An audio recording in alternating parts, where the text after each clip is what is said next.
আসসালামু আলাইকুম। এই গত কয়েকদিন আগে আরও একটি ভিডিওতে দেখেছিলাম যে বেশিরভাগ খামারিরা ডিমে আসার পরে এই ধরনের সমস্যা, ডিম আটকে মারা যায় অথবা ডিম ফেটে মারা যায়।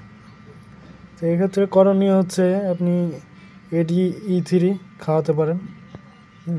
তবে সেলটা প্রাপ্তবয়স্ক না হওয়ার আগে না খাওয়ানোই ভালো, কারণ সেল দিলে ডিমের সাইজ একটু বড় হয়, সেক্ষেত্রে পাখির মৃত্যু ঝুঁকি আরও বাড়ে। তো সেক্ষেত্রে সেল না খাওয়ানোর পরামর্শ থাকবে প্রাপ্তবয়স্ক হওয়ার আগে। ADE3 খাওয়াবেন, আর না পারলে ওষুধই খাওয়াবেন না। প্রাকৃতিক উপায়ে কিছু খাবার আছে যেগুলো দিলে আপনার ক্যালসিয়ামের ঘাটতি পূরণ হবে।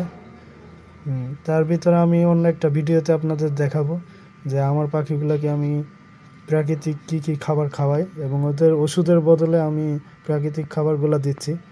কারণ ওষুধ হলো আপনার সাময়িক কাজ করে, তবে আপনি যদি প্রাকৃতিক উপায়ে সবসময় খাওয়াতে পারেন, ওটা শারীরিকভাবে ক্ষতিকর হয় না এবং ওতে সাইড ইফেক্টও কম হয় এবং আপনার খরচও বাড়বে। সেক্ষেত্রে আপনি প্রাকৃতিক উপায়ে কিছু খাবার আছে যেগুলো মেনটেন করলে পাখিকে সুস্থ রাখা যায় এবং ক্যালসিয়ামের ঘাটতি পূরণ করা যায়।